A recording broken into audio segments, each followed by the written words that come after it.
son los alumnos de la virtualidad. Ustedes arrancaron la carrera de manera virtual y la van a continuar, por lo menos yo sospecho que este año también en la virtualidad. Espero que el 2022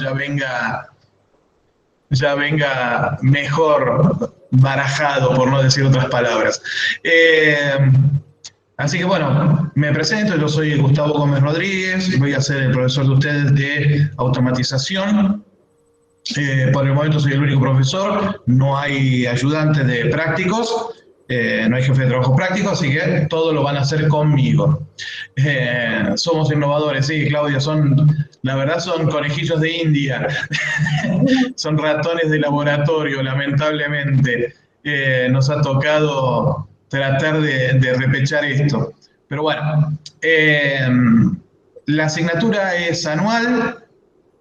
Ahí en el aula virtual ustedes van a encontrar que está el programa de la asignatura. No se desesperen por la bibliografía yo se las voy a ir subiendo al aula, se las voy a ir dejando disponible para que ustedes puedan trabajarla como más les parezca. Si alguien necesita imprimirlas porque prefiere imprimirlas o algo por el estilo, y tiene beca de apuntes o algo así, avíseme, acelero la subida de algunos apuntes de manera tal que ustedes los puedan solicitar en el centro de estudiantes, ¿está? Me van manteniendo. Yo lo que suelo hacer con el centro de estudiantes directamente es decirles que se conecten al aula virtual, que entren al aula virtual, yo no tengo ningún inconveniente, y que vayan bajando ellos de ahí los PDFs que son necesarios, ¿sí? Así que normalmente suele estar todo. Ustedes cualquier cosa que falte algo, que lo necesiten por la beca, me avisan, ¿está? No quiero que tengan inconvenientes para hacer la materia. Es mucha bibliografía, sí, no se asusten, tranquilos. Ustedes vamos a ir haciendo la materia paso a paso, clase a clase, así que hay bibliografía que se va a utilizar, hay bibliografía que no se va a utilizar, pero vamos a ir viéndolo clase a clase y nos vamos a centrar en dos bibliografías que son las que más contenido tienen.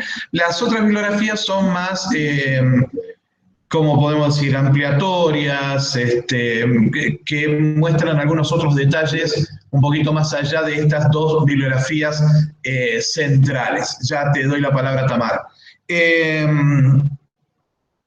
La cuestión es que no se asusten, no se aceleren, vamos a ir trabajándolo.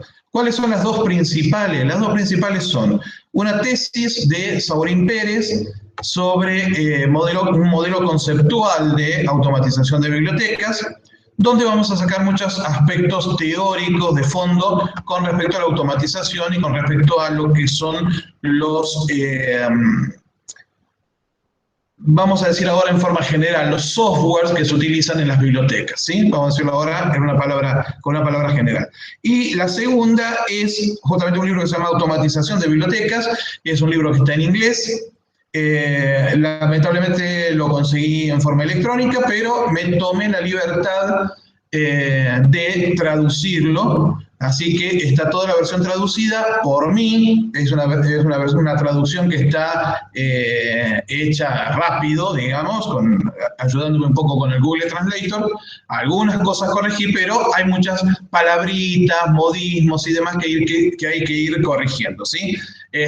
Así que todo eso lo vamos a ir corrigiendo, lo voy a ir corrigiendo sobre la marcha, para que quede lo más depurado posible, pero van a ver que la traducción está en general bien y que se entiende, ¿sí? Más allá de que hay palabritas mal traducidas y demás, pero se van a dar cuenta cuáles son esos errores. Tamara, habías levantado la mano. Sí, hola. Hola. No, porque lo que hablamos de la beca de apuntes, uno en realidad no sabe qué abarca cada materia, cuál es la que tiene más apuntes, o sea que no sabe a cuál. Entonces yo le decía, en su aula no había más que el libro este que comenta estaba. Yo digo, habrá mucha acá, tipo procesos, pido automatización, no sabía cuál, o sea, quería saber más o menos si había mucha bibliografía en la suya para ver a cuál me dirijo. Si no te da inconveniente leer en digital, yo te aconsejaría que la mía la leas en digital, porque va a ser más leer, yo les voy a ir marcando capítulos, clase a clase, con guía de lectura y demás. Así que si no tenés problema de leer en digital, yo te diría que ni te gastes en hacer impresiones y fotocopias, ¿sí? Mi recomendación. Después cada uno trabaje como mejor le parezca, digamos, ¿sí? Como es así que eso, bueno, decidan ustedes, pero yo creo que las lecturas que yo les voy a ir dando son lo suficientemente cortas como es que ustedes la vayan haciendo en el momento y en forma electrónica, ¿sí? Como para que no se saturen de papeles tampoco. Como metodología suelo tomar tres parciales.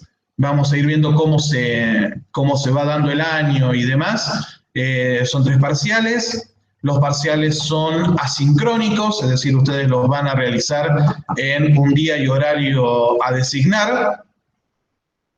Normalmente lo que trato de hacer es alguna especie de multiple choice o preguntas y respuestas, pero con respuestas cortas y concisas, ¿sí? No me interesa las redacciones extremadamente largas. Y van a presentar un trabajo final también, que el año pasado utilicé una metodología, el anteaño utilicé otra, así que ya un poquito más adelante les voy a decir a ver qué metodología vamos a utilizar. La idea, las 2 opciones que yo tengo hasta ahora son, una es una monografía ampliatoria de algún tema de la asignatura, como es monografía de profundización en realidad, ¿sí? Entonces ustedes eligen algún tema del programa o cualquier tema que les parezca que pueda estar relacionado con la automatización de bibliotecas y profundizan sobre ese tema. Esa sería una opción. Y la otra opción es una presentación que sigue una técnica que se llama pechacucha. Suena feo, ya lo vamos a conversar si llega el momento.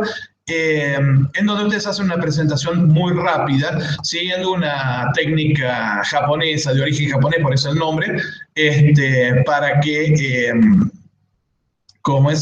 hagan una presentación de alguna de las temáticas también, ¿sí? Pero en este caso tiene que ser una temática bien acotada, de manera tal que, porque es una presentación muy, muy corta y rápida, ¿sí? A ver, ¿qué otras cuestiones harían falta? Bueno, todas las cuestiones obviamente de la presencialidad me las salto. Yo en la presencialidad tiendo a hacer muchos chistes y a hacer bromas y demás. Acá a la distancia probé, pero no funcionan. Todos resultan ser chistes malos, entonces vamos a tratar de evitarlo. Ahí puse una advertencia en el aula virtual, puse como les dije, que no vayan a la parte que dice libres y regulares, ¿sí? Ahí está todo lo que se hizo el año pasado, mejor dicho, todos los materiales que se utilizaron el año pasado. Es muy probable que sea lo mismo lo que usemos este año, pero para que no se confundan y no se pierdan entre una cosa y otra, no lo miren, ¿está? Si lo hacen, es bajo su propio riesgo. Si se marean y demás, no me echen la culpa, yo se los advertí, ¿estamos? Entonces, porque puede ser que haya algún artículo que yo les pida leerlo que no sea los que están ahí y al revés, que haya algún material que sí lo podamos utilizar o que lo utilicemos de manera distinta, ¿sí? Así que no se vuelvan locos entrando en esa parte porque realmente se van a terminar mareados. ¿Alguna otra cosa? Bueno, los regímenes de promocionalidad, de alumno trabajador y todas esas cosas son vigentes, así que no voy a explayarme en eso, es lo mismo que ustedes ya conocen desde el primer año y que sigue igual, así que no, eso estamos bien. ¿Tiene similitud con proceso electrónico de datos? No. Podemos llegar a tener algunos conceptos que vamos a manejar, más sobre todo esta primera charlita que les quiero dar sobre historia de historia de la automatización de bibliotecas, pero es muy específica. Si bien va a haber conceptos que ustedes ya tuvieron de procesamiento electrónico de datos, trato de que esto se despegue bastante de eso, ¿sí? Vamos a tratar de ir más a aspectos muy, muy concretos del trabajo de automatizar una biblioteca, ¿sí? Vamos a ir a una visión un poquito más concreta de eso y vamos a dejar de lado algunas cuestiones técnicas. ¿Cuál es mi intención al final de la asignatura? Es que ustedes hayan tenido un panorama lo suficientemente amplio, con algunos detalles, de manera tal que ustedes puedan tomar decisiones a futuro. No vamos a adentrarnos en... a ver, ustedes aquí con esto no van a aprender a instalar ningún software. Es probable, puede ser que a lo mejor por su cuenta ustedes lo vayan haciendo, yo les puedo dar asesoramiento en algunas cosas, no hay problema, pero yo no me voy a dedicar a enseñarles a instalar software, no les voy a, como es decir, la biblioteca tiene que ser automatizada con esto, con esto, con esto, nada de eso. Yo les quiero dar el panorama de la automatización, les quiero dar un montón de datos y de información de manera tal que ustedes puedan tener herramientas para evaluar, ¿sí? Ya eso lo vamos a ir viendo. A medida que van pasando las clases, ustedes se van a ir dando cuenta. Yo tengo algunas preferencias, obviamente, tengo mis opiniones con respecto a algunas cosas, pero ya las vamos a ir viendo en las clases, eso, despreocúpense. Pero vuelvo a insistir, ustedes no van a salir técnicos en informática, ni van a aprender informática, ni nada por el estilo. ¿Estamos de acuerdo? ¿Sí? Ustedes van a aprender sobre automatización de bibliotecas y vamos a tratar de ir por ahí. En los prácticos, en las actividades prácticas que les vaya proponiendo, sí vamos a ir viendo algunos softwares, algunas aplicaciones, algunas herramientas que se utilizan en las bibliotecas, herramientas informáticas, obviamente, que se utilizan en las bibliotecas en este momento. ¿Bien? Pero no pretendo que ustedes salgan con conocimientos informáticos. ¿Estamos de acuerdo? ¿Sí? A quien le interese el aspecto informático de la biblioteca, esto le va a servir de base para después continuar formándose en ese aspecto. A quien no le interese, va a tener un panorama como para poder decir, bueno, en una biblioteca se puede automatizar esto y esto no se puede automatizar, y esto hay que hacerlo y esto no hay que hacer. Punto.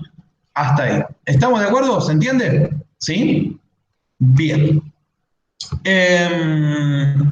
A ver, ¿qué otro aspecto? Las clases virtuales son obligatorias, el 80% como las clases presenciales. A ver, yo siempre digo que nadie se queda libre en mi asignatura por faltas. ¿Bien? Obviamente que si asisten al 80% vamos a estar mucho mejor porque hay muchas cosas que yo las digo y a veces no están escritas, ¿sí? Entonces siempre les va a servir de ayuda para comprender algún texto o entender algunas cosas. De todas maneras, mi forma de trabajar es que siempre grabo las clases, ¿está? Y quedan disponibles para que ustedes las vuelvan a ver y las revean, ¿sí? Todas las veces que quieran. Todas las presentaciones que yo voy a hacer van a quedar en el aula virtual, ¿bien? De manera tal que ustedes las puedan repasar sin ningún inconveniente. Tampoco sí voy a tomar asistencia, eso seguro, pero simplemente por una cuestión de un compromiso, ¿sí? Tampoco es cuestión de que ustedes simplemente no aparezcan para rendir el parcial y punto, ¿estamos de acuerdo? Porque esto no es autogestionado, por lo menos por ahora no es autogestionado. Pregunta Rocío, ¿le toca viajar a dar capacitaciones o doy capacitaciones virtuales y suelen ser en este horario? Lamentablemente, este es el horario de la asignatura, no tengo problema. Pero bueno, lo vamos viendo, Rocío, no hay ningún inconveniente. Todo es conversable, ¿sí? Todo es conversable. No. Quien tenga algún problema personal por el cual deba dejar de asistir a las clases, etcétera, por favor, me avisa. No me interesan los detalles, estoy abierto para cualquier cosa que ustedes me quieran comentar, no tengo ningún problema, pero no me interesan los detalles para ahondar en sus vidas, ¿sí? Pero si ustedes llegan a tener algún problema personal, por favor me avisan y como es, tratamos de ajustar y demás, ¿sí? Rodrigo, yo me manejo solo con celular, por ahí la conexión no es muy buena. No tenés wifi, te manejas con datos únicamente, perfecto. Bien, Rodrigo, cualquier cosa avisás, no hay ningún inconveniente, ¿está? Vos me vas manteniendo al tanto si tenés problema y demás. Está el aula habilitada. Ahí dentro del aula hay una parte de consultas, un foro para consultas generales. Así que pueden hacer ahí todas las consultas y mandarme todos los mensajes que quieran, ya sea por ahí, por los mensajes del aula o al correo electrónico que figura mío en el aula, ¿sí? Que es gustavo.gomez.rodríguez@unc.edu.ar. Es el que figura en mi perfil en el aula, ¿sí? Así que, como ese te lo pueden encontrar ahí también. Y si no, cualquier cosa me van a encontrar por otros lados. Consultan con la escuela o algo y seguro alguien les va a dar mis datos y si buscan en internet me van a encontrar enseguida. ¿Qué más? Una sola herramienta les voy a pedir. ¿Alguien de ustedes no tiene un smartphone, un celular con WhatsApp? ¿Alguien no tiene celular con WhatsApp? Todos tenemos WhatsApp hoy en día, ¿verdad? Bien. Entonces lo que les voy a pedir es que descarguen la aplicación Telegram. ¿Sí? Esta que se hizo famosa ahora como reemplazo de WhatsApp. ¿Bien? Entonces, en esa aplicación, conéctense y yo después en la próxima clase, fíjense, cuando ustedes se conectan, descargan y se conectan, funciona igual que el WhatsApp. Perfecto, Elizabeth. Funciona igual que WhatsApp. Ustedes tienen que tener un número de teléfono, queda asociado a ese número de teléfono, pero en el perfil que les crea a ustedes en Telegram, van a ver que pueden crear un usuario, ¿sí? Un nombre de usuario. Esa es una de las ventajas que yo le encuentro a Telegram contra WhatsApp, que ustedes no necesitan darle el teléfono a nadie, ¿sí? Con Telegram. Simplemente le dicen cuál es su usuario en Telegram. ¿Está? ¿Bien? Entonces, por favor, les voy a pedir que bajen porque también la vamos a usar como herramienta para automatización de algunos servicios de bibliotecas, ¿sí? Les voy a contar también cómo utilizar Telegram en bibliotecas. ¿Está? Martín, mucho mejor el Telegram. Bueno, ya hay un voto de fanático para Telegram. Así que ese es lo único que les voy a pedir y exigir que hagan, ¿sí? Bajarse Telegram, conectarlo y crearse un usuario. ¿Está? Fíjense que en el perfil ustedes pueden crear un usuario. Bien, la segunda condición que les voy a poner es la siguiente. Es una técnica de compromiso. Estoy tratando de que termine de cargar ahí la presentación que quiero hacer hoy. Es una técnica de compromiso. Yo les asigno a todos ustedes, ya les doy de crédito un 10.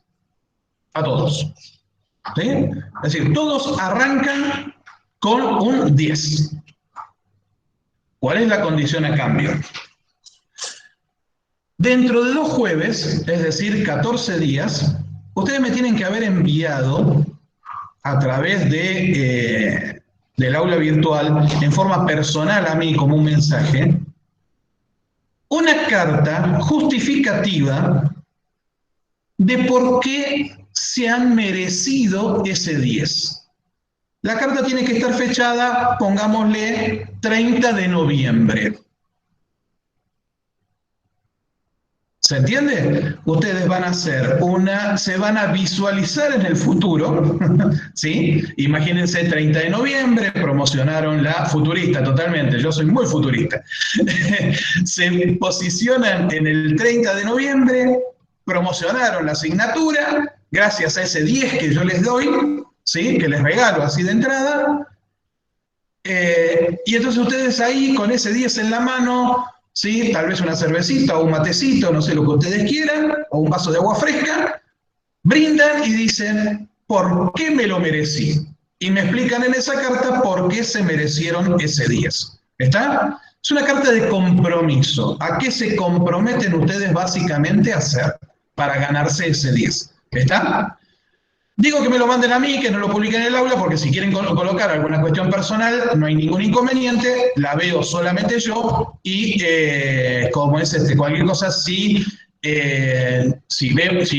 comparto algo, no comparto lo personal, ¿estamos de acuerdo? Compartiré frases o algo por el estilo, pero no lo personal. ¿No será tal vez iluso? Y puede ser un poco iluso, pero bueno. Se corta mucho, Nadir. Sí, no sé cuál puede ser el problema. Voy a hacer una cosa. Voy a suspender la carga. Está tratando de cargar el... Bueno, justo ahora que termina de cargar... Bueno, ahí está terminando de cargar la presentación. Puede ser que sea eso, Nadir. Espero que se pueda entender la grabación completa después. De todas maneras, la presentación yo la voy a estar subiendo la versión también con audio, ¿sí? Para que esté la explicación que doy. Para el 22 del 4, estamos hablando 8, 15, 22, exactamente. Para el 22 yo le voy a habilitar en el aula como subir una tarea, que los demás no la ven, ¿sí? Ustedes la suben como un archivo de Word, ¿sí? O de documentos de Drive, como ustedes quieran, la suben ahí y listo. ¿Bien? Entonces, fecha de 31 del 11 del 2021, ustedes me justifican por qué se han merecido ese 10. ¿Bien? Quien no lo haga terminará con un 10 menos. Es decir, ya perdería la oportunidad de tener un 10. ¿Bien? Bueno, no entendí nada, se me cortó. Vivís en el interior, está bien, Nadir. Después lo pongo como consigna, ¿sí? Lo pongo como consigna en el aula para que lo puedas ver. Del año pasado, no. De este año, Nadir. Después, en todo caso, tus compañeros te explican y yo voy a poner también las consignas en el aula. ¿Bien? Muy bien.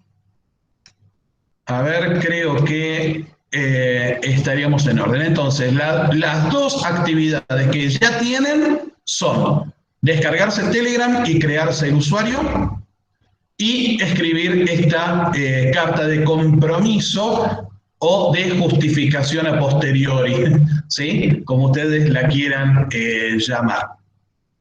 Muy bien, vamos a comenzar entonces,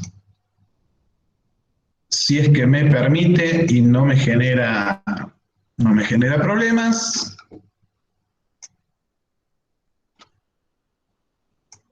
El usuario de Telegram me buscan en Telegram como, si quieren, Gustavo C306. Y ahí se contactan conmigo.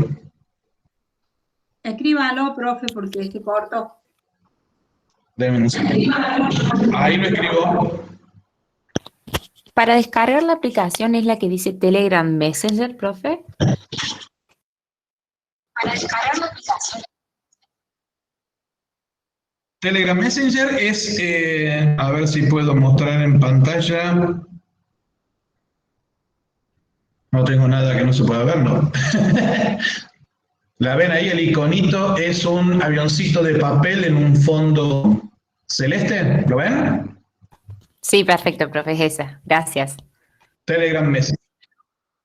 Un avioncito de papel en un fondo celeste. Y mi usuario, ahí lo estoy escribiendo en el chat, es Gustavo0306.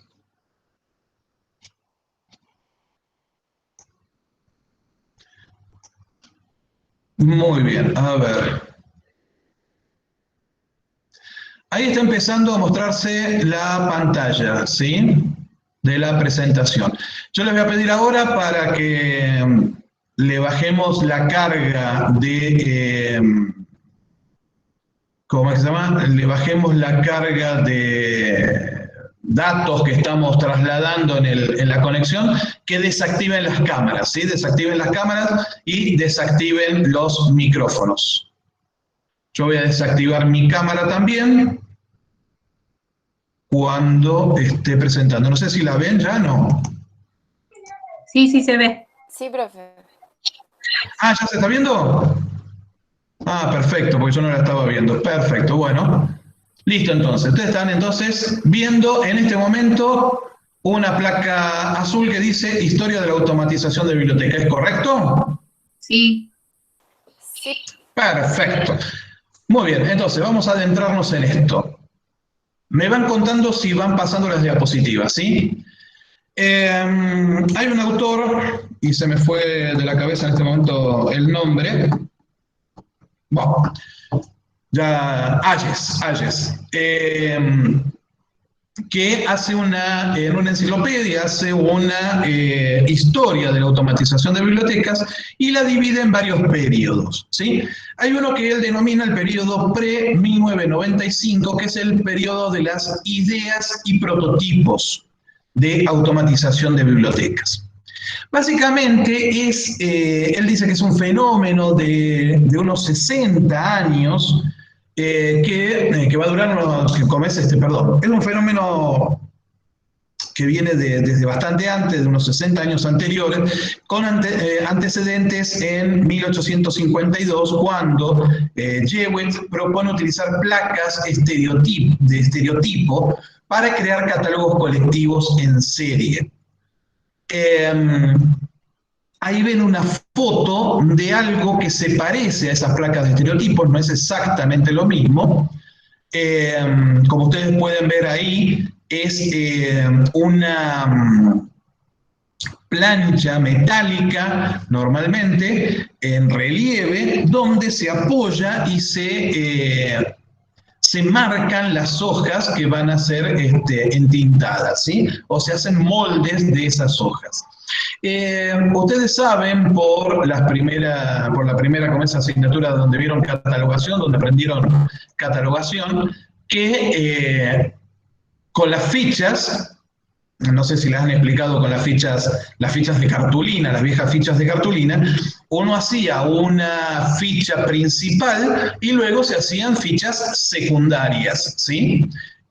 Para lograr las entradas secundarias. Es decir, yo hacía una ficha que estaba encabezada o la entrada principal era el autor, luego el título, etcétera, y yo necesitaba hacer tantas fichas de esa principal, copias de esa ficha principal, para poder hacer una ficha donde arriba figurara el título, otra ficha donde arriba figuraba uno de los temas, el otro tema que estaba incluido, etcétera, etcétera, etcétera. ¿Sí? Entonces yo lograba tener muchas fichas que al intercalarlas en forma alfabética lograban lo que se conocía antes como el catálogo diccionario.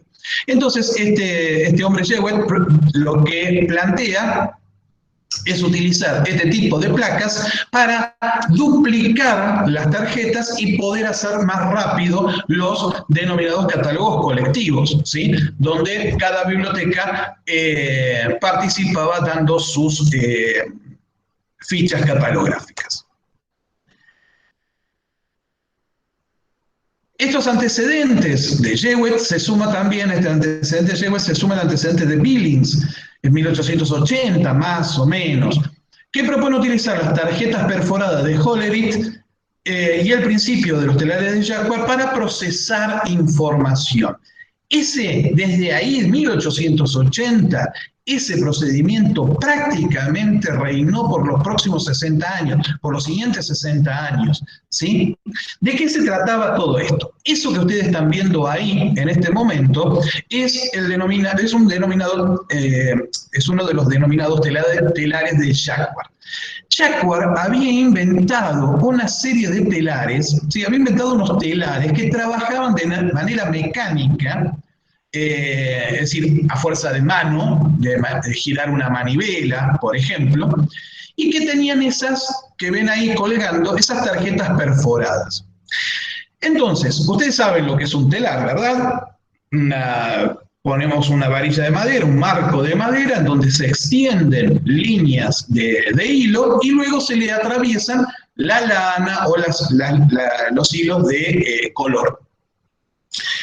de acuerdo a como yo voy atravesando los colores y esas líneas y esas lanas, voy generando un patrón, ¿sí? Un dibujo específico. Bueno, entonces lo que hizo Jacquard es que en lugar de estar una persona trenzando esos hilos y pasando esos hilos, lo que hacía era mover una manija, unas varillas que caían, pasaban por estas tarjetas perforadas, donde había perforación pasaban, donde no había perforación no pasaban, y generaba un dibujo en particular en el telar, de manera tal de que se podía hacer de forma automática, en realidad de forma mecanizada, ¿sí?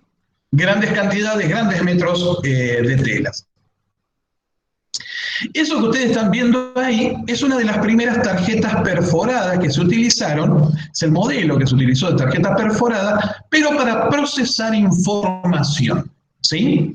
Ese patrón de perforaciones, ese patrón de perforaciones significa algo. Yo no sé qué significa esto, no tengo la codificación, pero significa algo. Puede ser algún dato, la fecha de nacimiento de una persona, puede ser el nombre y la fecha de nacimiento de alguna persona, etcétera, etcétera.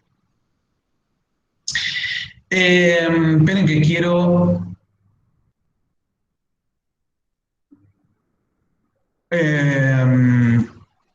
bien, ¿qué fue lo que inventó Hollerith? ¿Sí? ¿Qué fue lo que inventó Hollerith en su momento? En su momento Hollerith lo que dijo fue, para el censo, los censos hasta ese momento, hasta que Hollerith se le ocurre esta idea, los censos se hacían de manera manual, ¿sí? Un gran libro en donde la persona se acercaba y el censista escribía. ¿Quién vino? Vino fulano de tal, más esposa, más 3 hijos, ¿sí? Y fulano de tal venía de tal ciudad y era, como es no sé, carpintero. Para que ustedes vean la antigüedad que tiene esto, ¿sí? En la Biblia figura que tanto José como María y demás se tienen que mover por el censo, ¿sí? Cuando se realiza el censo. Entonces, ¿sí? ¿Usted quién es? José. Ah, José, perfecto. ¿De dónde? Galilea. Galilea, muy bien. ¿Usted que trabaja? Carpintero, carpintero. Más una mujer, perfecto, muy bien. Más un burro, más, está. Y eso era el censo. Saber cuántas personas había en una ciudad determinada implicaba luego gente que tenía que tomar ese libro y ponerse a contar. 1, 2, 3, 4, más 2 mujeres, más 5 chicos, más, etcétera, etcétera, etcétera.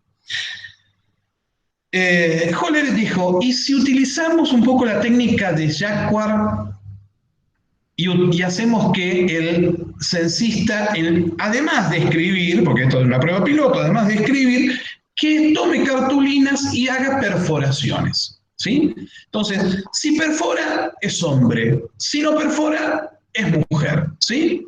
O mejor, si perforo del lado derecho, es hombre. Si perforo del lado izquierdo, es mujer. ¿Sí? Entonces, a esa tarjeta la voy a hacer pasar, pensó Hollerith, por un sistema metálico donde pase electricidad. ¿Sí? Entonces, cuando pasa la tarjeta entre unos pelillos, una escobilla y un rodillo metálico, donde haya un agujerito y toquen, se cierra el circuito, eso se conecta a lo que se denomina una sumadora de Pascal, una serie de rueditas dentadas con números, al igual que los velocímetros mecánicos de los autos, ¿sí? Esos que van girando y va apareciendo el numerito. Bueno, a medida que una ruedita hace 10 movimientos, la otra ruedita gira uno más, ¿sí? Entonces va contando. Pero cada vez que pasa electricidad del lado derecho, es un hombre. Cada vez que pasa electricidad del lado izquierdo, es una mujer.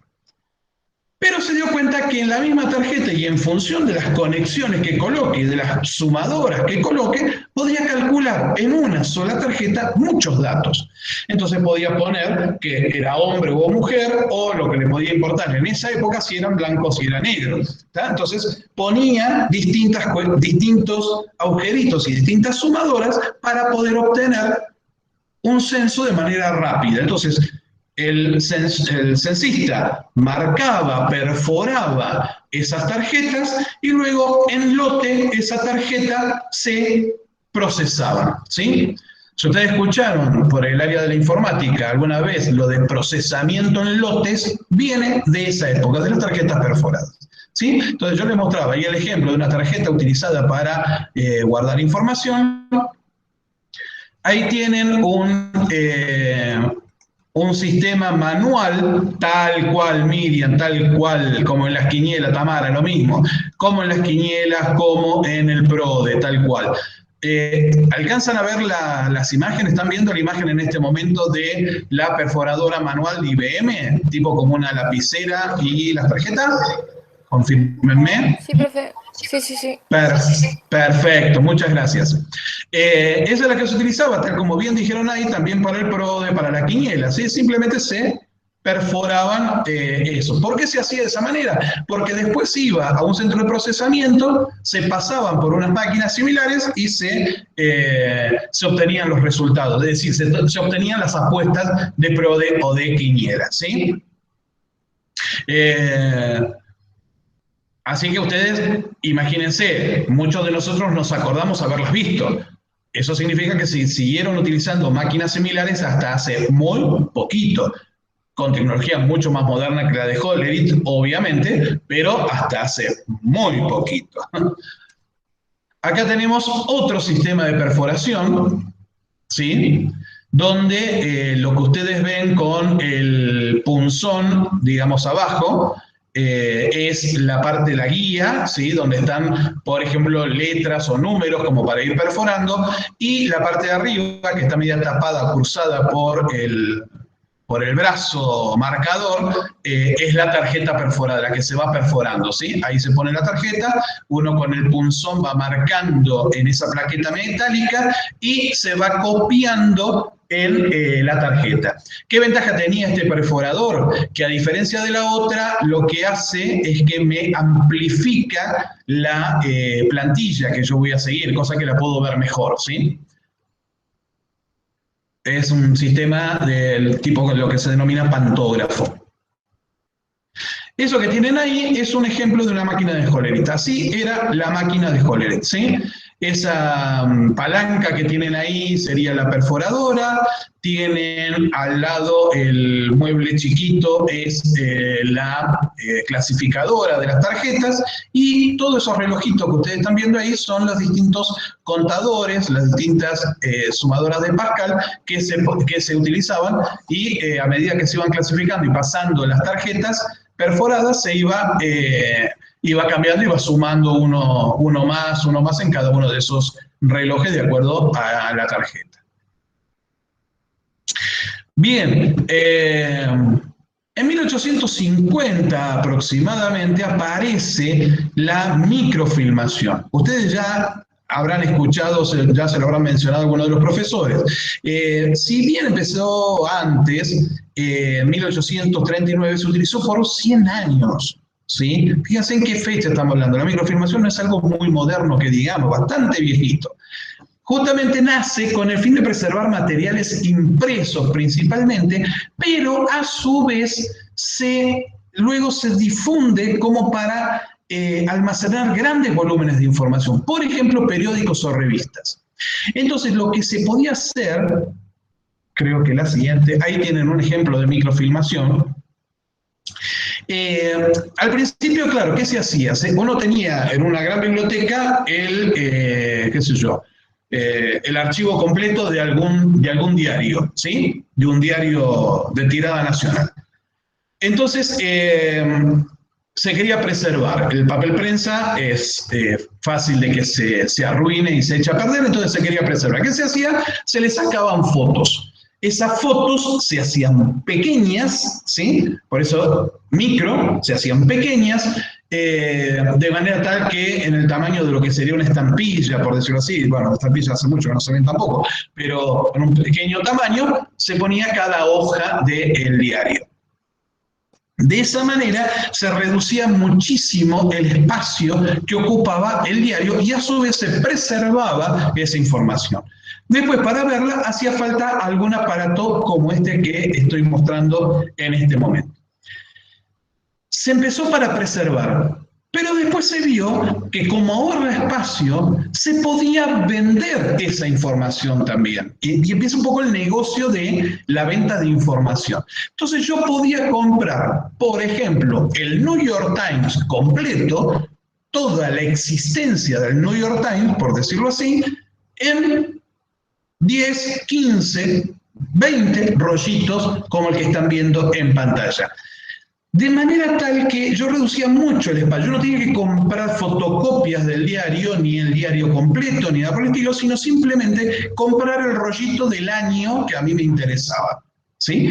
Entonces, de golpe podía llegar a tener o 100 rollitos, o en un rollito a lo mejor tener 5, 10, 15 años de un periódico completo, de una revista completa. Por ejemplo, si yo quería en ese momento la revista Nature completa, simplemente compraba los rollos de microfilmación de toda la revista, de toda la historia de la revista. Ahí ven entonces un aparato, un detalle de un aparato de lectura de microfilmación, de microfilmaciones. Ahí las ven un poquito más en detalle. Cuidado al medio ambiente, cero papel. Sí, habría que discutir eso, ¿eh? Habría que discutirlo. Si el plástico que se genera para hacer esto es, es una discusión que no sé si alguien la tiene clara. Creo que algún investigador debe haber, pero como es una discusión a largo plazo. Fíjense ahí en este detalle que en cada, ¿cómo decirlo? En cada fila hay 2 páginas, ¿sí? En cada fila de fotos hay 2 páginas de ese material, ¿sí? Así que ahí tranquilamente pueden llegar a tener una idea de cuánto puede almacenarse en un rollo. Es celuloide, sí, que es un plástico. Y profe, sí, dime. ¿Tiene idea de cuántas hojas entraban en una microfilmación? Aproximadamente. Dependía del tamaño de la microfilmación. Esta, por ejemplo, tiene, ahí ven que en el ancho, que, a ver, déjenme estimar, y esta deben ser de 35 milímetros, es decir, a lo mejor de 3 centímetros y medio, puede llegar a ser o más chica, puede ser que sea de 18. Fíjense que entonces en 2 centímetros pueden ser que entraran 2 páginas, y cada página de esas que ven ahí tiene 1 centímetro de ancho. Y los rollos no sé realmente qué largo podrían llegar a tener, pero sé, por ejemplo, de algunas revistas que se vendía el año completo en un rollito, ¿sí? Pero también depende de la densidad de fotografía. ¿Está? Eso Genial. depende. Si quieren, a ver, esto yo siempre lo digo en la presencialidad, no lo dije acá, lo que pasa es que, claro, acá se hace complicado, porque si no se come mucho ancho de banda de las casas, pero si ustedes quieren estar con el celular o como es con otra computadora, si tienen, y buscando y como es completando algún dato de lo que yo digo, no tengo ningún inconveniente, ¿sí? Por ejemplo, ahora no tengo el dato de qué largo podían tener los rollos, si podían ser no sé, de 150 metros, de 50 metros, de 20 metros, no tengo idea, ¿sí?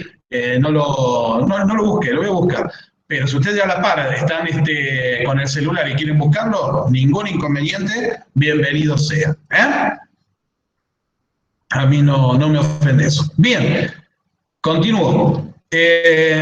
Acá hay otra imagen para que ustedes vean. En este caso, el rollo, fíjense, tiene una sola página por, digámoslo así, por fila de fotos, ¿sí? No como el anterior que tenía 2, que era un rollo más ancho. Y ahí muestra también otra modalidad que se utilizó mucho, que era la modalidad de las microfichas, ¿sí? Es exactamente lo mismo, es una microfilmación, fíjense que prácticamente el mismo tamaño, tienen las fotos de las paginitas, lo único que entraban en filas y columnas, ¿sí?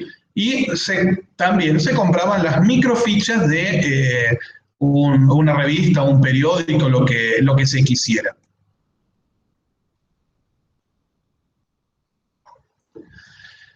Pasamos entonces a la segunda época, la época del potencial, que más o menos va entre 1945 y 1960. Acá tenemos que ubicarnos un poquito en el contexto social que estamos viviendo en esa época. Había terminado la Segunda Guerra Mundial en 1945. Se entra en lo que se va a denominar después la Guerra Fría.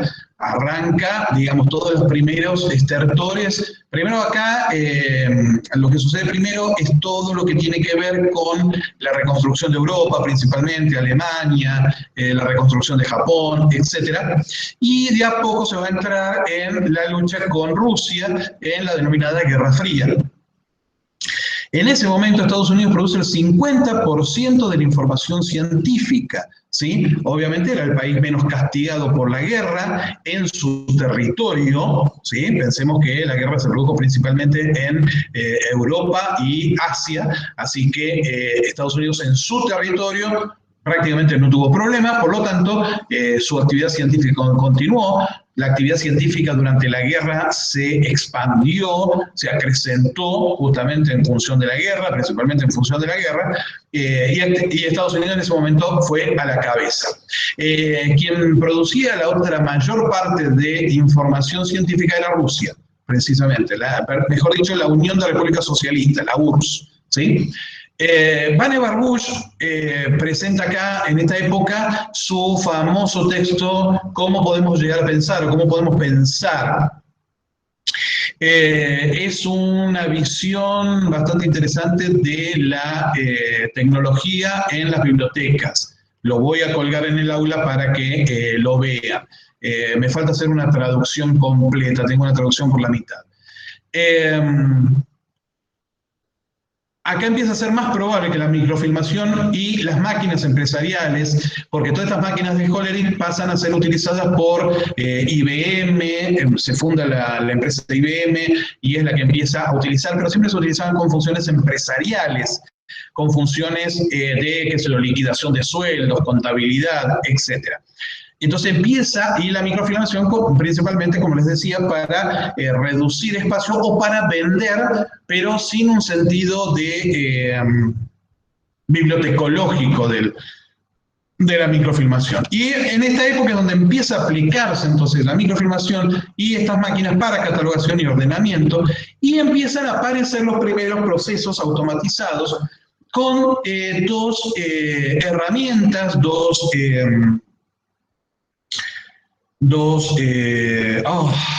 ¿se acuerdan de cuando hablamos de corrido?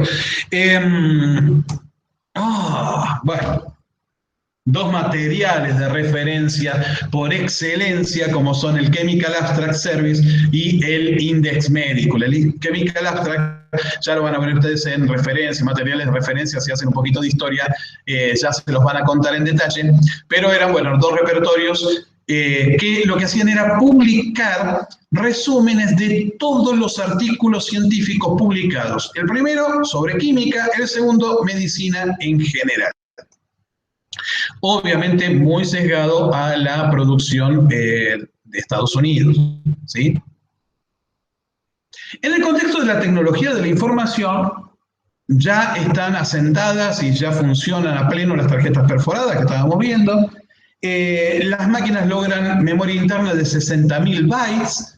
Ahí les pido que vayan de nuevo a los apuntes de procesamiento electrónico de datos y recuerden los múltiplos de bytes, ¿sí? Tenemos bytes, los 1024 bytes, o para redondear, los 1000 bytes son un megabyte, un kilobyte, y los 1000 kilobytes son un megabyte. Entonces estamos hablando acá de 6 megabytes de memoria interna.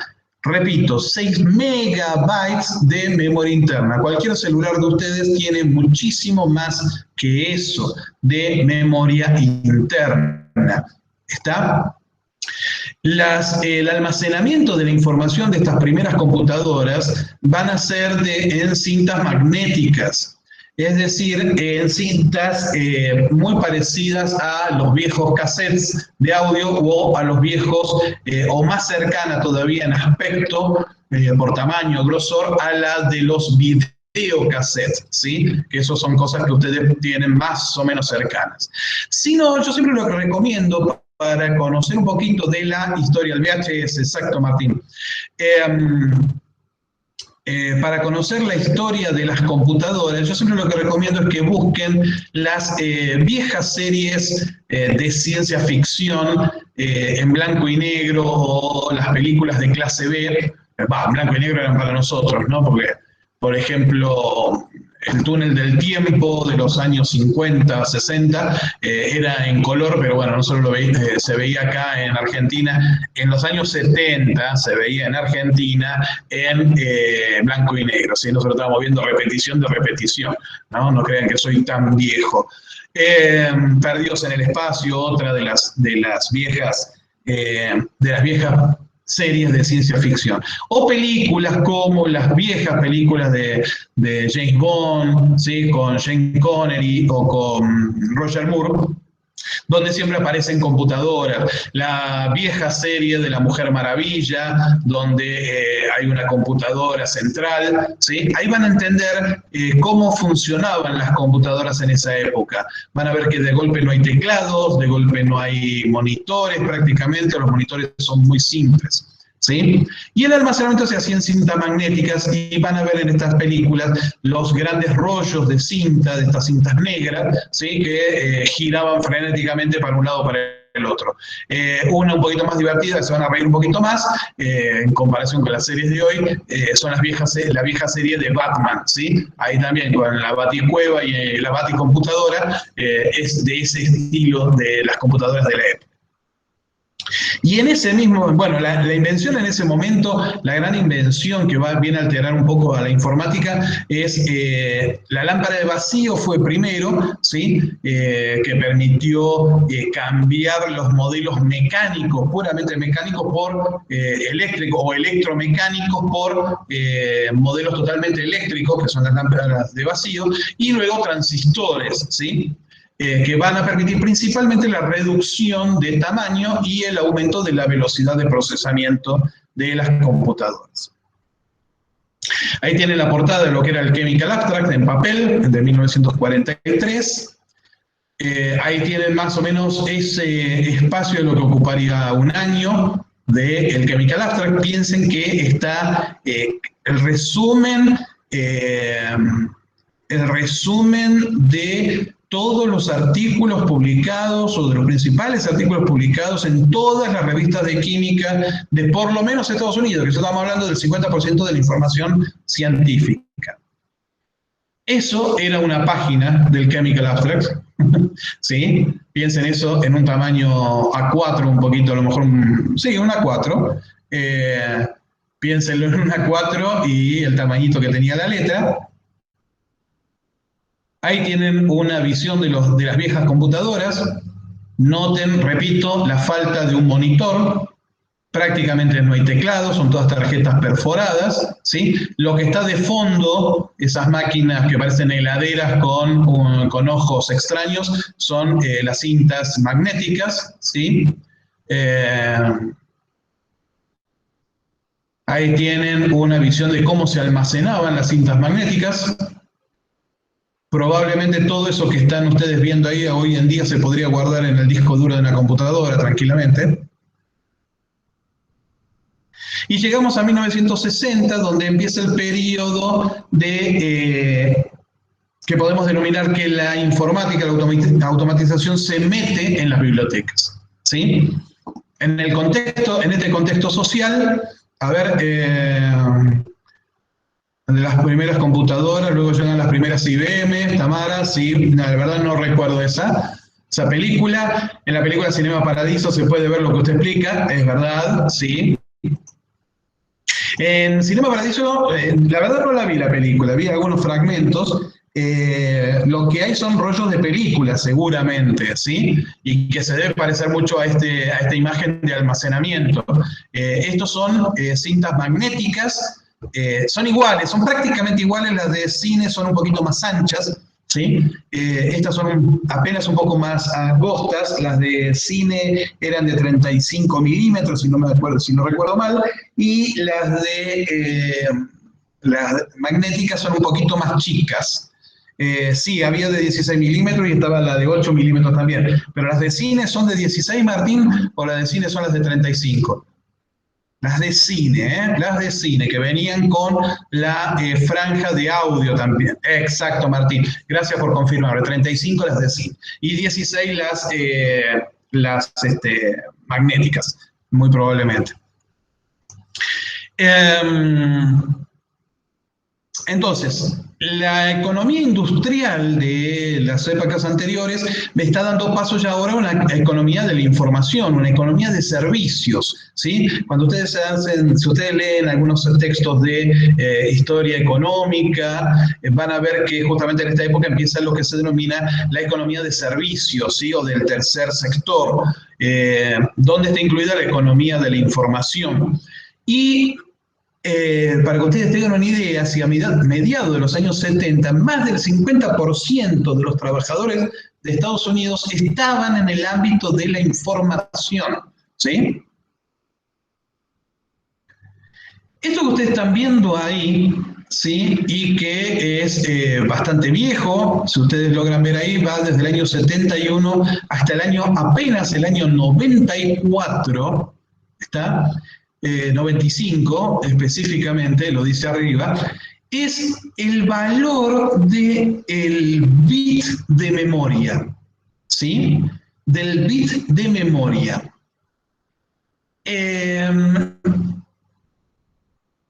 Para que ustedes tengan una idea, fíjense, voy a decir, fíjense el bit.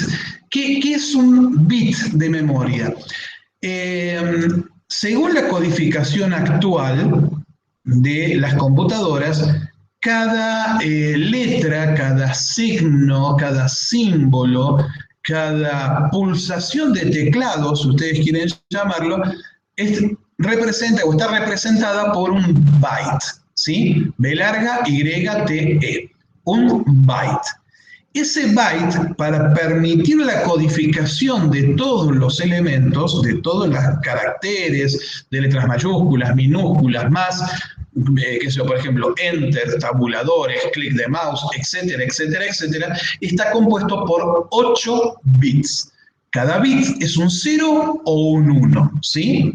Entonces, acá lo que les está mostrando es el valor de cada bit, ¿sí? De cada bit, el valor de almacenamiento de cada bit.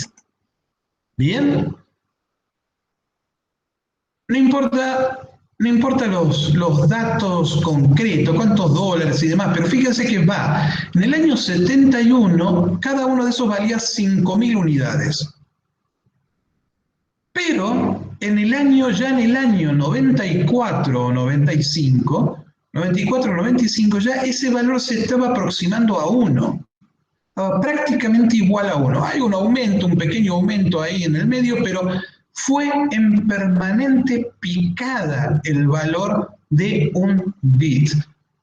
Se toma el bit porque sería como, porque justamente no hay forma de comparar, sino con los primeros años, porque justamente en los primeros años hacía falta un elemento físico prácticamente que tuviera o no tuviera electricidad. Entonces, justamente ese es el bit, ¿sí? El que tiene o no tiene electricidad, el que es un 0 o es un 1, ¿está? Que luego vas a hacer en el año 94 es apenas un, ¿cómo decirlo?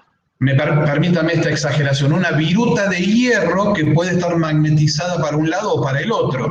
¿Está? Un granito de polvo de hierro que puede estar magnetizado hacia un lado o magnetizado hacia el otro.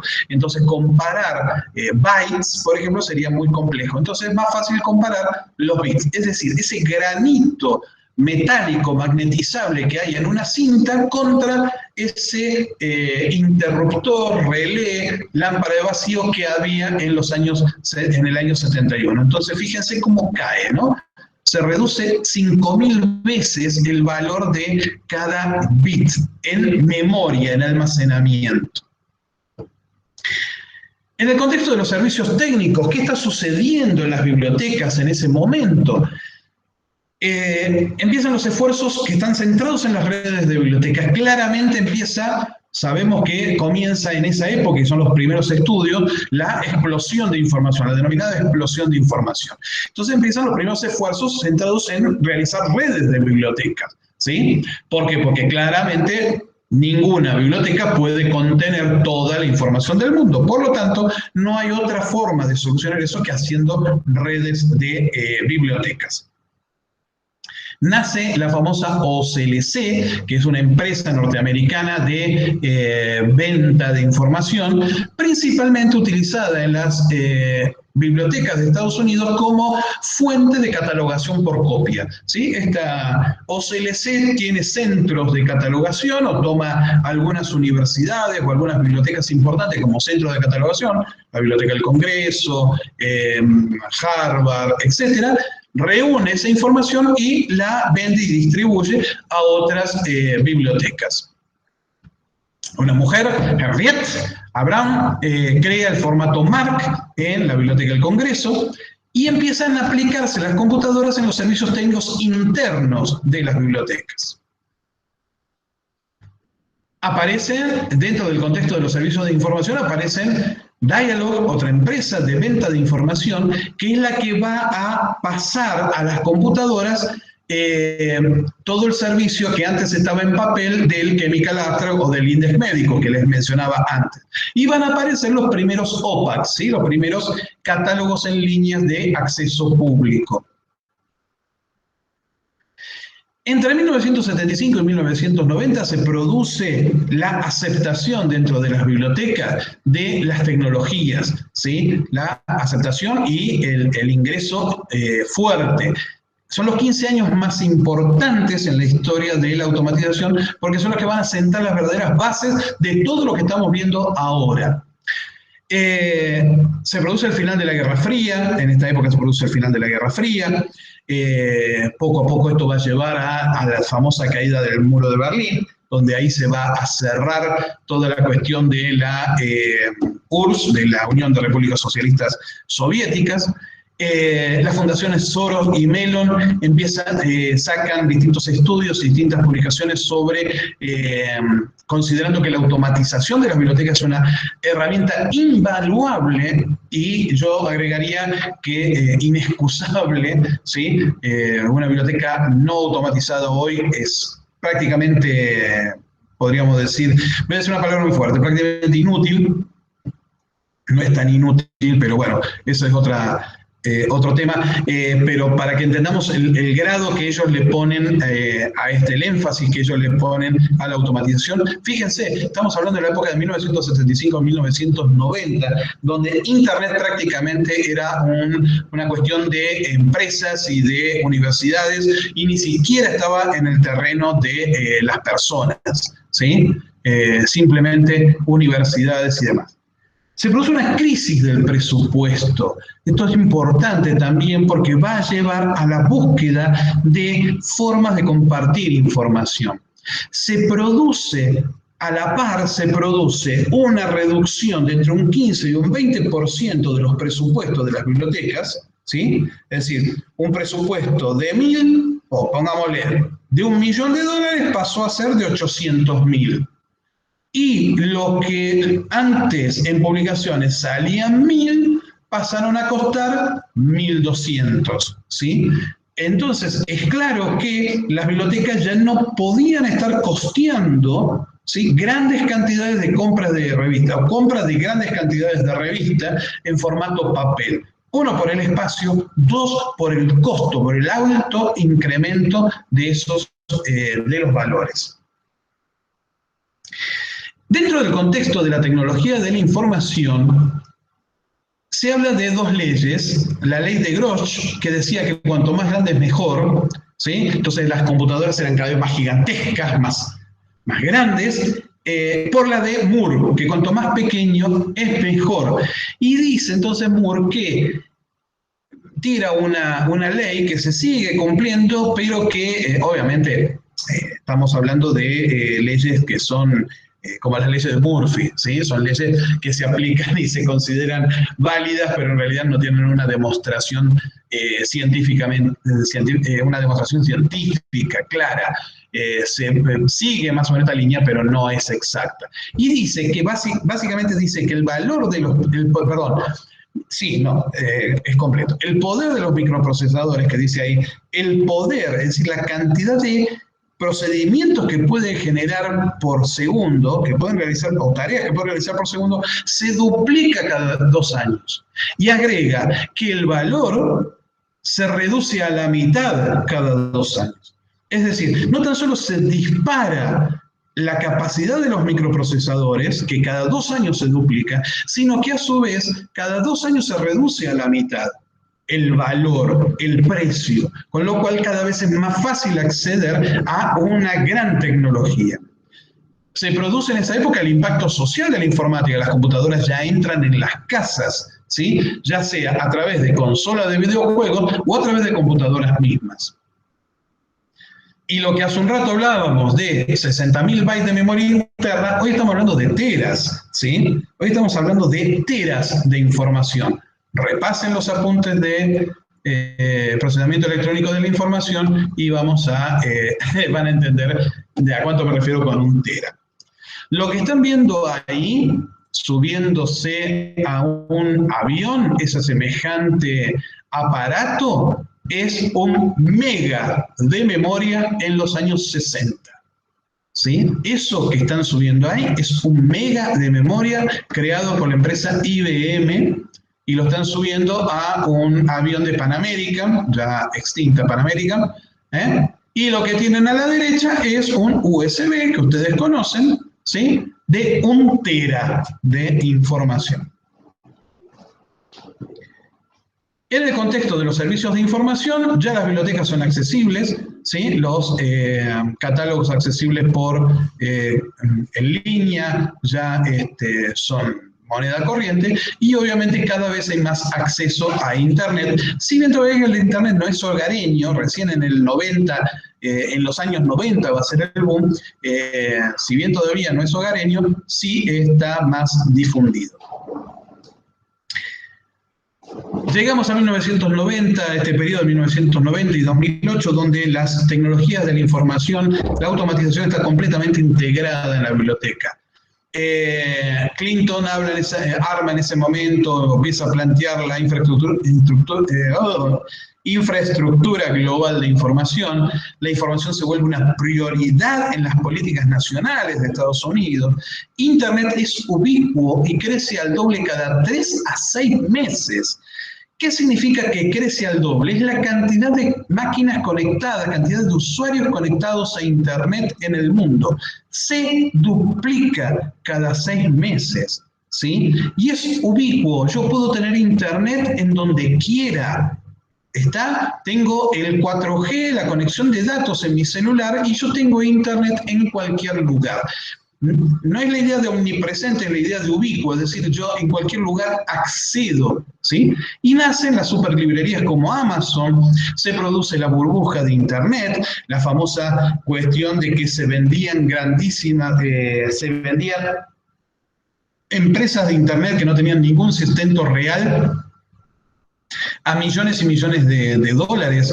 El caso más famoso fue el de un argentino que creó el primer banco digital, ¿sí? Que no llegó a funcionar nunca. Escuchen lo que les digo, nunca funcionó, ¿sí? Que era Patagon, se llamaba Patagon, y se fue a España a venderlo y lo compró por una millonada de dólares el BBVA, el Banco Bilbao Vizcaya, el que nosotros acá conocimos que compró el francés, bueno, ahora es BBVA, ¿sí?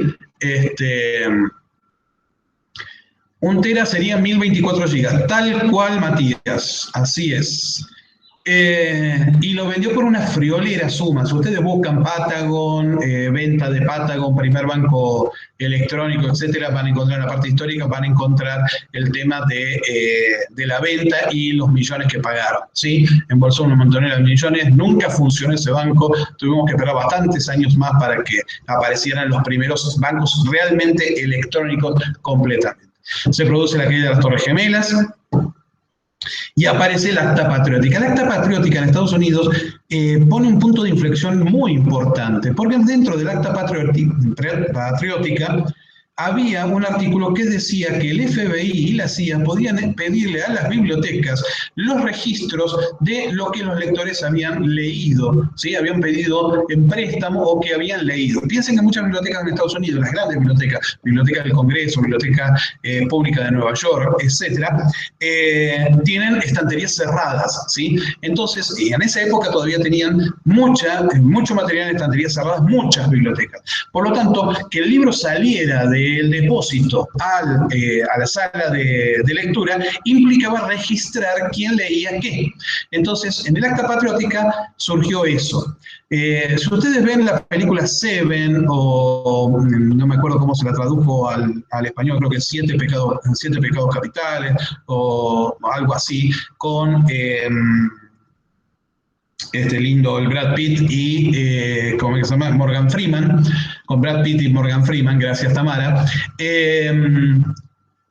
Van a ver que ahí, en un momento dado, Morgan Freeman, para tratar de entender quién podía ser, o descubrir a ver quién podía ser, va a visitar la Biblioteca del Congreso y se pone a revisar las lecturas realizadas por la gente, ¿sí? Y descubre una serie de libros que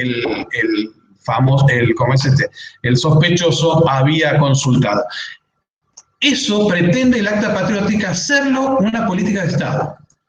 Con lo cual se producen muchas cosas, como por ejemplo, muchas bibliotecas ya estaban automatizadas, entonces simbólicamente muchas bibliotecas salieron a la calle con los cartoncitos que nosotros todavía vemos en algunas bibliotecas, los cartoncitos con la fecha de préstamo y demás, salieron con todos esos cartoncitos, los pusieron en un montículo y los quemaron en la calle, ¿sí? Porque no iban a entregar eso porque consideran que es información privada de la persona, ¿sí? Si bien la biblioteca lo guarda, lo conserva, es información privada de la persona y no puede ser utilizada más que para cuestiones estadísticas. Por lo tanto, les parecía que el Acta Patriótica era bastante avasalladora en ese sentido y hicieron esos actos de protesta que fueron simbólicos, siguen teniendo obviamente los datos, pero simbólicamente le mostraron al Estado que no iban a compartir esa información. La ley de Moore se mantiene con los precios estables o decreciendo, ¿sí? Lo que les decía, se reduce a la mitad o se mantiene. Y aparece también otro concepto que es el de impresión por demanda. La idea de que yo pueda pedirle a una editorial, imprímame este libro, y me imprime un solo ejemplar y me lo manda a mí, ¿sí? Se vendieron durante un tiempo máquinas gigantes, eran realmente muy interesantes, donde uno simplemente iba a una punta de la máquina, ponía la tarjeta de crédito o ponía un billete o lo que fuere, o los billetes necesarios, elegía qué título quería imprimir de la lista que tenía y luego de 5 o 6 metros de procesamiento interno de esa máquina, del otro lado me aparecía el libro encuadernadito, impreso y me lo llevaba, ¿sí? Ojo, no es la venta que en algunos subterráneos de Estados Unidos, en Europa, se ha puesto, que es como se venden las papas fritas, los chocolates, ¿sí? Que ponen la monedita y va cayendo las famosas papas fritas y terminan pateando la máquina y demás. Bueno, no, hay de esos que tienen los libros, ejemplares físicos, entonces uno pone el billete y elige el ejemplar y cae el ejemplar del libro y uno se lleva un ejemplar del libro impreso. No, eso es un autoservicio. Lo que yo le estoy diciendo son máquinas que yo elegía en una pantallita un libro, no sé, Martín Fierro, yo elegía Martín Fierro y se imprimía en el momento y se encuadernaba automáticamente dentro de la máquina y del otro lado salía el libro, ¿sí? Eso era la impresión por demanda, básicamente en las grandes máquinas, y también el hecho de que yo pudiera decirle a alguien, imprimime tal cosa. Hoy, mejor dicho, ustedes el año pasado lo deben haber visto con el mismo centro de estudiantes, con la misma fotocopiadora. Soy fulano de tal o fulana de tal que quiero comer tal apunte de historia de la automatización. Y desde el coso se los imprimían y ustedes pasaban a retirarlo. Bueno, lo mismo, pero con los libros. Esa imagen que están viendo ahí es una imagen que a mí me encanta y me fascina verla, porque es la velocidad de adopción de tecnologías. Ahí tienen distintas tecnologías: el teléfono, la radio, la televisión color, la reproductora y grabadora de video, el teléfono celular, la computadora e internet. Habría que ver los smartphones, en diferencia de los celulares, habría que ver los smartphones y habría que ver redes sociales, por ejemplo. Entonces, porque por ejemplo WhatsApp o Telegram mismo fue explosivo. Son aplicaciones que pasan de 0 a 1 millón de usuarios en cuestión de días, ¿está? En cuestión de días. Entonces, habría que ver eso, ¿no? Acá fíjense, comparen, por hacer una comparación muy rápida, el tiempo que tardó en ser adoptado por el 70% de la población, eso es lo que ustedes tienen en el eje vertical. El teléfono arrancó más o menos allá en 1900 y para llegar al 70% tuvo que esperar hasta 1950, 50 y algo. Estamos hablando de unos 50 y pico de años para lograr ¿cómo es que se llama? La adopción de un 70%, ¿sí? La computadora llevó más o menos unos 60 años, pero acá también hay una, como es hay una falacia, porque no es lo mismo la computadora de 1945 que la computadora del 2005, ¿sí? Son tecnologías totalmente distintas. Acá habría que ver la velocidad de acuerdo a las generaciones de computadora, la tradicional división de generaciones, ¿no? Pero, por ejemplo, si tomamos la televisión color, va a ser un mejor ejemplo para lo que quiero mostrar, fíjense que para que el teléfono de línea llegara casi al 100% de los hogares o de los usuarios, se tardó 105 años, ¿sí? Arrancó allá más o menos en 1900 y se logró casi el 100% recién en el 2005. En cambio, con la televisión color, que arrancó más o menos ahí en 1960, le llevó apenas 45 años llegar al 100%, ¿sí? Y si tomamos el tiempo que le llevó 70%, el teléfono le llevó unos 40 años, mientras que a la televisión en color le llevó apenas 10. Y si vemos a la radio, tuvo mayor aceptación todavía. Internet está superando en este momento algunas, digamos, si uno habla de WhatsApp, por ejemplo, de Telegram, la adopción de esas tecnologías está superando a la adopción de la tecnología de la radio, que fue la que más rápidamente creció. Fíjense, es decir, más rápidamente y que se mantiene en el tiempo. La radio nace allá después de más o menos 1920, por ahí, y la radio pública, ¿verdad? Y se dispara prácticamente en 10 años, poquito más de 10 años, se dispara a una adopción del 80%. Es una locura, es una locura. Y fíjense lo que sucede, ¿no? Esto habría que verlo un poco más actual y sería todavía más sorprendente, ¿no? Sobre todo si uno pone, por ejemplo, cosas como Candy Crush, ¿sí? ¿En cuánto tiempo alcanzó el 1.000.000 de usuarios Candy Crush, por ejemplo? Hago estas interrupciones porque salto a ver el chat un poquito, a ver si hacen alguna pregunta. Ahora se mandan por WhatsApp a la fotocopiadora y luego vas y retiras el apunte, tal cual, tal cual. Ahora, imagínense algo más simple, que el centro de estudiantes tuviera una página web donde uno pusiera en su carrito de compra cuál es el apunte que quiere, uno lo paga con tarjeta y va hasta la fotocopiadora y lo retira. Imagínenselo de esa manera. Esa sería la impresión a demanda, pero de libro, ¿sí? De libro. Lo que ustedes compran en una librería habitualmente, editado por una editorial, ese tipo de libro. Y en el contexto de los servicios técnicos, estamos hablando que ya en esta época estamos hablando de sistemas integrados de automatización de bibliotecas, sistemas integrados comerciales, y las grandes bibliotecas ya vuelcan sus esfuerzos a la digitalización de las colecciones, ¿sí? Tanto para lograr mayor acceso como para reducir. Aparecen los grandes servicios de información como Google, ¿sí? Que antes eran Archiverónica. Si quieren buscar, eso se los dejo como práctico, divertido si quieren. comparándolo con Google, quién era Archie y qué era Archie, qué era Verónica. Y díganme de dónde se han tomado estos nombres, Archie y Verónica. Muy probablemente ustedes lo saben porque hay una serie nueva que han reflotado estos personajes. Y en esta época se produce, en el 2012, se produce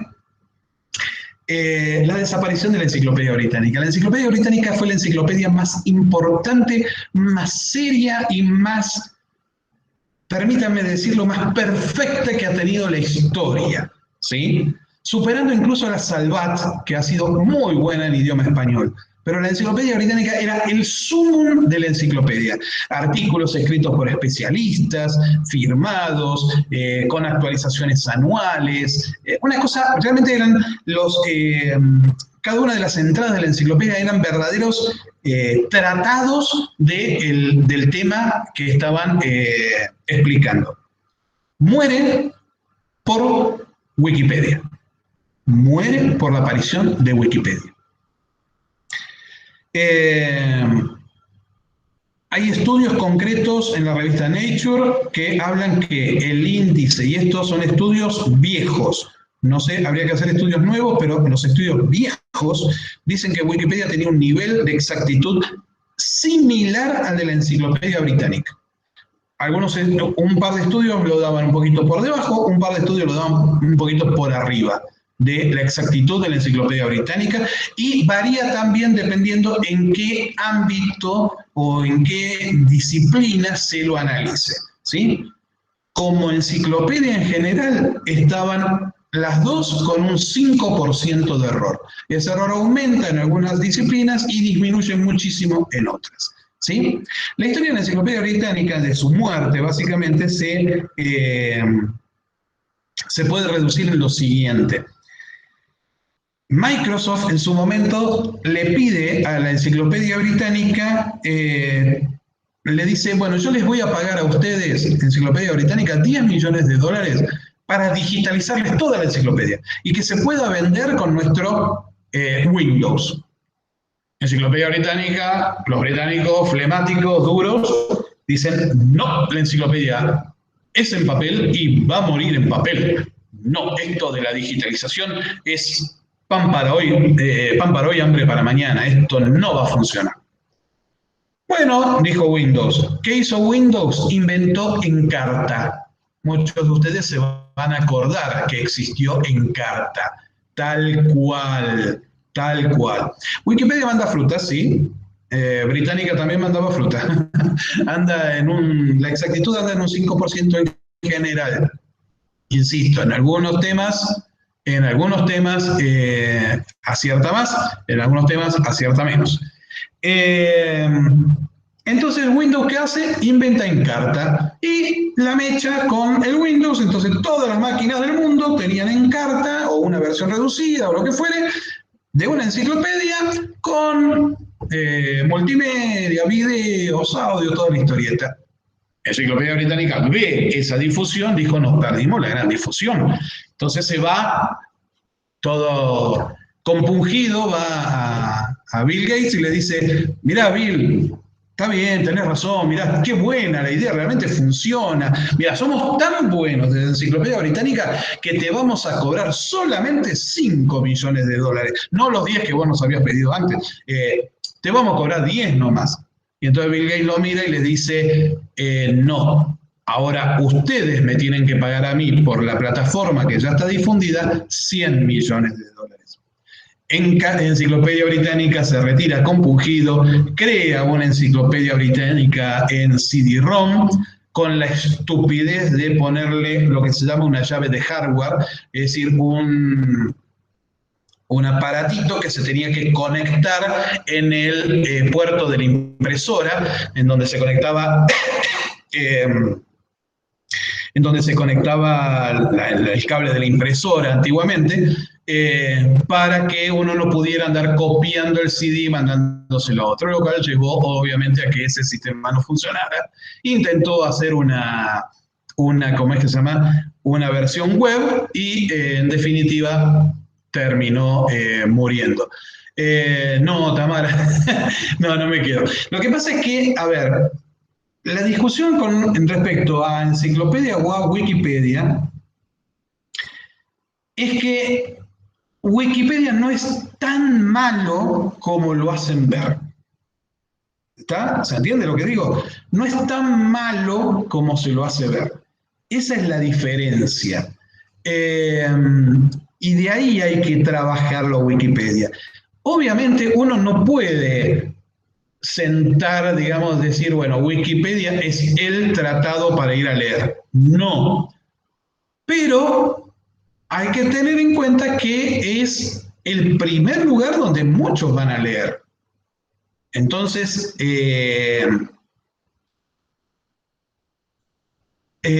claro, no es palabra santa, obviamente, Rocío, no es palabra santa.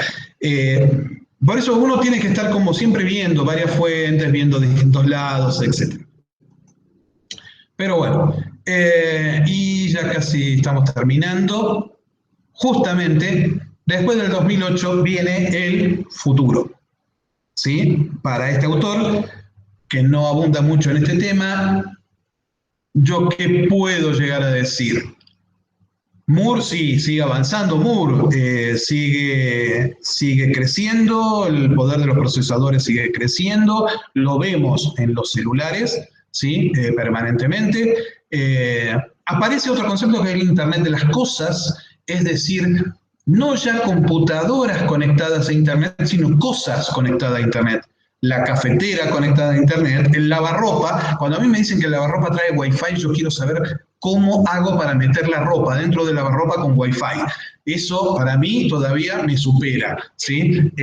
Porque además que yo ponga el lavarropa... ¿Quién no pone el lavarropa y se va de la casa y vuelve y después saca la ropa y la cuelga? Prácticamente creo que el 100% de la familia lo deben hacer. Entonces, que a mí por Wi-Fi me avise, Gustavo, el lavarropa, ya terminé de lavar. Y sí, no estoy en casa, ¿qué querés que haga? Así que como es, todo lo hacemos, obvio, Tamara, todo lo hacemos. Entonces, no sé para qué tiene Wi-Fi, pero bueno, pero sí sirve para otras cosas, ¿sí? Para otras cosas. De repente, las ideas, por ejemplo, de las heladeras que me permitan, sobre todo cuando uno, a lo mejor una familia grande, que hay que estar permanentemente controlando a ver que haya determinados alimentos, determinadas cosas y que automáticamente haga la compra en el supermercado, etcétera, etcétera, me parece que no es una mala idea, no está tan fuera de eso, que distintos instrumentos médicos, por ejemplo, permanentemente estén conectados a distintos lugares y envíen la información de los pacientes, tampoco está tan mal, sobre todo para interconsultas, ¿sí? O consultas de varios médicos a la vez. Fernanda, sí, como es, hace los análisis del producto. Está bueno cuando vos me decís, sí, qué sé yo, te manda por el celular, te dice lavarropa, mirá que me está fallando el rulemán derecho y demás, eso estaría bueno, digamos. No sé cómo funciona en realidad, pero que me avise que terminó de lavar no tiene ningún sentido. Y también aparece la computación en la nube y la computación en la neblina, que ya lo voy a hablar un poquito más lo de la nube. Pero para que ustedes tengan una idea de lo de la neblina, es decir, lo de la nube ustedes ya lo viven, es difícil explicarlo, es como tratar de explicarle al pez qué es el agua, es casi imposible explicárselo, ¿sí? Ustedes viven en la nube, pero ¿qué es en la neblina o en la niebla? La computación en la niebla. La computación en la niebla es la que surge este concepto cuando se empezó a analizar cómo se mueven los datos entre autos autónomos, automóviles autónomos, ¿sí? Los famosos Tesla y los que tienen este sistema autónomo de conducción. ¿Qué sucede? Dos vehículos autónomos tienen que comunicarse entre sí para saber qué va a hacer cada uno. Si se van a cruzar, si se van a encontrar, si uno sigue al otro y uno va a frenar, etcétera, etcétera. Pero con la computación en la nube, cada vehículo tendría que comunicarse con un servidor o con algún lugar en la nube y desde allí tomar los datos del otro vehículo, a ver qué es lo que está haciendo. En cambio, los vehículos autónomos lo que están haciendo es comunicarse entre ellos directamente sin un servidor central, por decirlo de alguna manera. ¿Sí? Que nunca es un solo servidor central, sino que hay muchos, pero se comunican directamente entre ellos. Es decir, son cosas, no son computadoras manejadas por un humano, son cosas autónomas que se están comunicando entre ellas para tomar decisiones. ¿Sí? Esa es la computación en la niebla o en la neblina. Ahí tenemos algunos ejemplos de Internet de las Cosas, que es el televisor o el espejo que me da información de temperatura, las últimas noticias, etcétera. La heladera que me sugiere recetas de acuerdo a lo que tengo dentro de la heladera o me recomienda si debo comprar o no debo comprar. Graduar la temperatura del agua que sale en la pileta con mis manos, apoyando las manos, o determinados aparatos médicos y demás.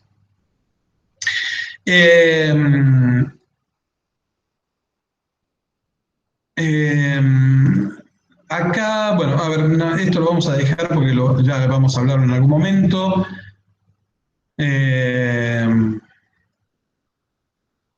Los servicios de información se confunden con Internet. Hoy prácticamente todo lo que tenemos en Internet es información. ¿Sí? Es decir, más allá de, por ejemplo, uno dice, bueno, sí, pero también tenemos, por ejemplo, Mercado Libre, que es donde yo puedo comprar cosas. Sí, pero justamente, si yo quiero saber, yo tengo que vender mi auto y quiero saber a qué precio lo tengo que vender, ¿qué consulto? Mercado Libre. Veo Mercado Libre y consulto. Muy bien, Miriam estuvo haciendo trabajito. Archie, según Google, es el personaje de un cómics, exactamente. Y Verónica, no, Verónica sí, esa no, pero Verónica, en este caso Verónica, tal como dice Paula, es la chica que le gusta a Archie, que también es un personaje del cómic junto con Betty, tal cual. Pero en comparación con Google, ¿qué es Archie y qué es Verónica? Fíjense, busquen eso. Y sí, Archie, Betty, Verónica, ¿saben a qué serie actual me estoy refiriendo? Una serie que está en Netflix en este momento y se estrenó la última temporada. Riverdale, tal cual, Catalina, bien Martín, bien Rocío, tal cual, Riverdale, así es. Arruinaron el cómic con Riverdale, tal cual, tal cual. Como es sí, ese torombolo, realmente no me gusta el torombolo de la serie. Bien, se confunde con Internet, ¿sí? ¿Por qué? Porque yo uso Internet para buscar información permanentemente. Si yo quiero saber cuándo nació Brad Pitt, simplemente pongo en Google Brad Pitt y me aparece una fichita con fecha de nacimiento, los premios que recibió, etc. Si quiero, justamente, yo quiero vender mi auto, y a lo mejor no lo vendo por Mercado Libre, pero voy a Mercado Libre y me fijo a ver el precio que tiene. Entonces, Internet se confunde, ¿sí? Y ahora que Internet se confunde con Google, peor todavía. Internet es imprescindible en el contexto académico y de investigación. No podemos pensar el contexto académico, universitario principalmente, el contexto académico, el contexto de investigación, sin Internet. No se puede. ¿Está? Eso no se puede, lamentablemente. Y lo hemos experimentado en el 2020. Si esto que es más, esto yo lo agregué y lo escribí hace unos años atrás. 2020 me ha demostrado esta realidad, ¿sí? En el contexto académico y de investigación no se puede vivir hoy en día sin Internet. Lamentablemente es así. Y el acceso abierto. Esto va a ser fundamental más adelante. Hay que ver si alcanza al 100%, si no alcanza al 100%, si va a tener sutilezas de cómo va a ser el acceso abierto. No lo sé, yo creo que en un futuro un poquito más lejano va a haber una reformulación de lo que son las revistas académicas. Ya vamos a mencionar algunos, por ejemplo, uno de los repertorios que comenzó siendo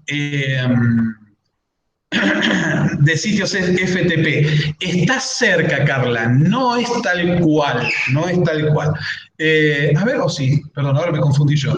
Sí, puede ser, que sea eso. Me estoy confundiendo yo con Gopher ahora, pero sí, confírmenlo, debe estar en Wikipedia seguramente. Hay un repertorio que se llama, es más, se suele escribir así, ahí se los puse en el chat, Arxiv o Archive, que es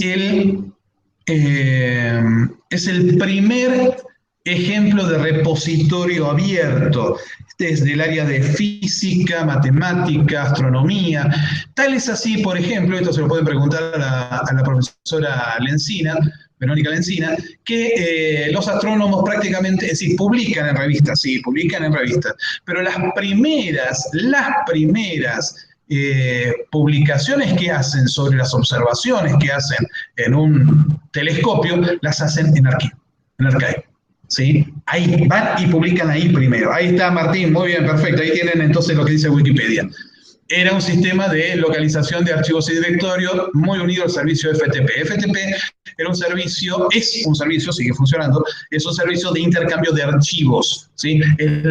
Es el protocolo por el cual se intercambian archivos. Guarden ese dato, esas palabras que ya las vamos a explicar más adelante, que es un protocolo. ¿Y qué más se pueden agregar? Las bibliotecas no son las que apoyan o hacen crecer el acceso abierto, esta es una opinión mía, es el acceso abierto el que va a justificar la existencia de las bibliotecas. Esto en función de muchas lecturas, pero bueno, es para discutir también, totalmente discutible. Las bibliotecas van a mutar en bibliotecas digitales con colecciones físicas, esto es algo que lo estamos viendo, pero justamente el concepto. Ahora estamos viendo bibliotecas físicas que tienen bibliotecas digitales. Vamos a ver mutar eso y van a ser bibliotecas digitales que a su vez tienen colecciones físicas. Y para cerrar, la casa es donde alguien decía que la casa es donde el celular se conecta al Wi-Fi solo, automáticamente. Eso es hogar, ¿sí? Una frase en inglés, home. Uno llegó al home cuando uno llega y el celular se conecta automáticamente, ¿sí? Donde uno no tiene que estar pidiendo la clave del Wi-Fi.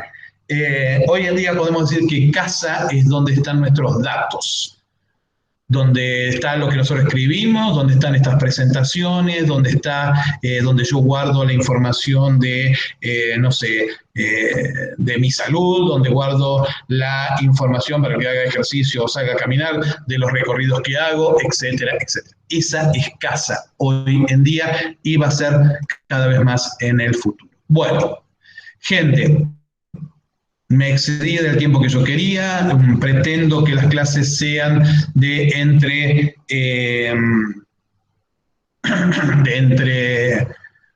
1 hora y media, 1 hora 45 máximo, como para que ustedes también puedan después, como suelo decir yo, hacer el pichida reglamentario y continuar con la próxima clase. Así que bueno, perdón hoy por haberme extendido tanto, pero ya cerramos entonces la primera clase, la primera temática. Catalina se despertó. Catalina, poneme otra foto de perfil, porque en la foto de perfil estás durmiendo. Me hace sentir mal.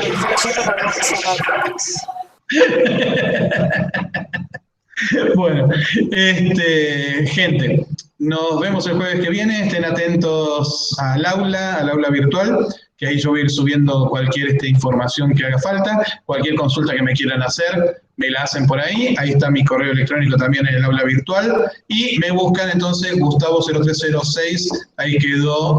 Sí, el PPT va a estar en el aula virtual, y es más, no tan solo va a estar el PPT, sino que va a estar el PPT con el audio, un audio que yo hice en su momento, y va a estar esta clase también grabada, va a estar en el aula. O por lo menos los accesos. Muy probable que esta la guarde en YouTube, en el YouTube de automatización, y les ponga el acceso para que lo vean por YouTube. Gente, los dejo, váyanse tranquilos, descansen un poquito. ¿Qué tienen? ¿Administración ahora? ¿Siguen con administración? ¿O zafan hoy? Sí, tenemos administración. Bueno, entonces rapidito vayan a hacer el pichí reglamentario, sírvanse en agua, un café, algo, y vuelvan. Gente, nos vemos hasta la próxima semana. Chau, chau, suerte. Salgan todos, yo cierro después. Dejo de grabar en este momento.